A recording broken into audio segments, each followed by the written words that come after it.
Hi everyone, happy Tuesday.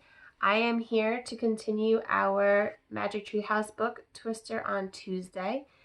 We're up to chapter 3, and yesterday I gave you a sneak peek of what the first picture in the chapter was, which is this cool little building sticking out of the hill. So, let's get started. Chapter 3, One Room Schoolhouse. Let's check it out, said Annie. She and Jack walked up the little hill. At the top, they saw that the rusty pipe was rising out of a wooden roof. They walked around to the other side of the hill. Beneath the wooden roof was a door. The door seemed to open into the hill itself. What is this? Said Annie. Let's find out, said Jack. He studied their research book until he found a black and white photograph. The photograph showed the same hill with the door. Jack read aloud. Since the prairie did not have many trees, wood was hard to find, so pioneers often made their houses out of sod bricks, which were blocks of earth cut out of the prairie. Sometimes a sod house was dug out of the side of a hill. It was called a dugout. Jack pulled out his notebook. He wrote, sod bricks equals blocks of earth. Dugout equals a sod house carved out of a hillside. Then Jack read more to Annie. Tornadoes or twisters are common on the prairie, so many dugouts had storm cellars. A storm cellar was like a rough basement below ground. During a twister, our storm cellar is the safest place to be. Well, first thing I'm thinking of is how clever and creative for the people on the prairie to make their houses this way. To think, hey, we don't have wood to build houses, so we can use dirt. We can use the lay of the land around us, like hills. It's very creative and very quick thinking and problem solving to be able to still make homes when you don't have materials you usually use. So that's pretty cool. And we're talking about twisters and tornadoes, which name of the book is Twister on Tuesday. So I think that's going to play an important part later in the book. Wow, maybe we'll see a twister, said Annie. I hope not, said Jack. Then he read on. A pioneer family built this dugout for a home. When they moved, the dugout became a schoolhouse. The schoolhouse had only one room. It also had a storm cellar beneath it. Jack quickly wrote, some dugouts have storm cellars. Hey, this is the place, Annie. Jack looked up from his writing. What place, he said. The best place to find our special writing. Something to learn? Asked Annie. Jack smiled. A school, he said. Annie ran to the wooden door and knocked loudly. A moment later, the door creaked open. A girl peeked out. Her hair was in a tight bun, as if she were a grown-up, but she didn't look more than 16 or 17 years old. Hi, I'm Annie, said Annie. This is my brother Jack. The girl opened the door wider. Hello, Jack and Annie, she said. I'm your teacher, Miss Neely. You're the teacher, said Jack. Miss Neely seemed way too young to be a teacher. Yes, she said, smiling. Come in. You're late.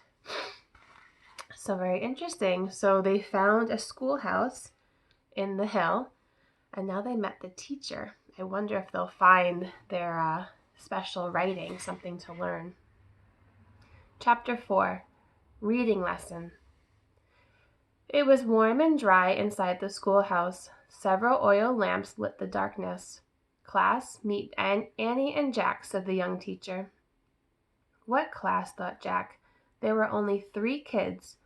On one bench sat a small boy and a girl. The boy looked about Annie's age. The girl looked a little younger. On the other bench sat a tall boy. He was tough looking. Welcome to our first day of school, said the young teacher. Today is your very first day, said Annie. Yes, and our first day in this dugout. The family who lived here left for California a week ago, said Miss Neely. Jack and Annie peered around the room. The walls were made of dirt. The floor was made of wood. It was covered by a worn rug. Miss Neely's desk was made from a barrel. A small coal stove was near her desk. A crate held a water jug, chalk, and 2 small blackboards. It's a nice school, Annie said politely. So it doesn't sound anything like the school we're used to, right? There doesn't seem to be much in the room, just a couple of benches, a desk, and some chalkboard and chalk. So it seems like they may not have all the things that we have now in schools. But it's still a school where learning is done. Thank you. We're very grateful for it, said Miss Neely. Where do you live? Well, we actually, Jack started, then he stopped. He wasn't sure what to say. Actually, we don't live around here, said Annie. We're passing through. You must be from the wagon train I saw this morning, Miss Neely said. Annie nodded. Jack smiled. Good work, Annie, he thought. We can only stay a little while, he said. How exciting for you, said Miss Neely. Heading west on a wagon train. Where are you going? California, Annie said. California, that's wonderful, isn't it, class? Miss Neely said to the others. Yes, ma'am, said the two younger children. The older boy barely nodded. Have you ever been to school before? Miss Neely asked Annie. Yes, ma'am, Annie said. We both know how to read and write. Jack's one of the best readers you'll ever meet. My, isn't that wonderful, class? Said Miss Neely. Yes, ma'am, said the younger children. The other boy gave Jack a scowl. Not exactly the best, Jack said modestly. I love to read, said Miss Neely. I'll read any book I can get my hands on. Me too, said Jack. Then perhaps you'd like to start off our first reading lesson of the school year, said Miss Neely. I wonder why the tall boy is scowling at Jack. Sure, said Jack. Sit with Jeb then, said Miss Neely, and Annie, you sit with Kate and her brother Will. Will and Kate quickly made room for Annie on their bench, but Jeb didn't move over for Jack, not even an inch. Jack barely had room to sit. He took a deep breath and sat at the end of the bench. Miss Neely handed Jack a book. This is our only reader, she said. It's called the McGuffey Reader. Please read the first 2 lines of the poem on page 50. Oh, sure, ma'am, said Jack. He turned to page 50. He pushed his glasses into place. Then he read aloud, Twinkle, twinkle, little star, how I wonder what you are. Very good, said Miss Neely. Now pass the reader to Jeb. Jack handed the book to Jeb. Jeb, please read the next 2 lines, said Miss Neely. The other boy cleared his throat and stared at the page. Maybe Jeb can't read, Will said in a kind voice to Miss Neely. If you look at Jeb, you can look at his face. He doesn't look very happy to be sitting next to Jack. He doesn't look very kind right now. I wonder if we'll find out more about Jeb and why he's feeling this way. Jeb's face got red. Be quiet, Will, he muttered. Oh, said Miss Neely. She looked confused. Jack felt sorry for Jeb. He wanted to give him some help.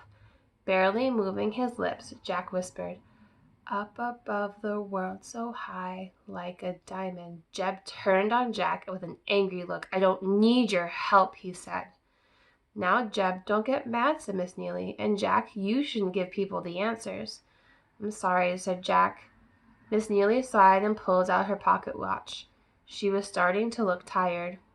Why don't you all go outside and have your noon meal, she said. I'll stay in and prepare for our next lesson. Miss Neely opened the door of the sod hut. Annie, Kate, and Will bounced up from their seats and started cheerfully out of the schoolroom. Jack turned to Jeb. Hey, sorry for what happened, Jack said. Jeb just glared at him and didn't say anything. Come on, Jack, Annie called outside the hut. Kate wants us to eat with them. Jack hurried out the door. He didn't look back at Jeb. So chapter 5, which we'll read tomorrow, is called Bully. So it seems like Jeb doesn't really know how to read. It also seems like he's older than Jack, and Jack can read. So I'm wondering if he's feeling, Jeb is feeling a little bit embarrassed. Maybe he's feeling sad or upset that he can't read and Jack can. But I think we'll find out a little bit more. Chapter 5 being called Bully means that maybe this is a chapter kind of about Jeb and how he's going to act. So, that is our Magic Tree House book. Tomorrow we will read chapters 5 and 6 and find out a little bit more about these children and the schoolhouse, and hopefully find that special writing from Morgan Le Fay. All right, guys, enjoy your day. It's beautiful out, and I will see you later. Bye.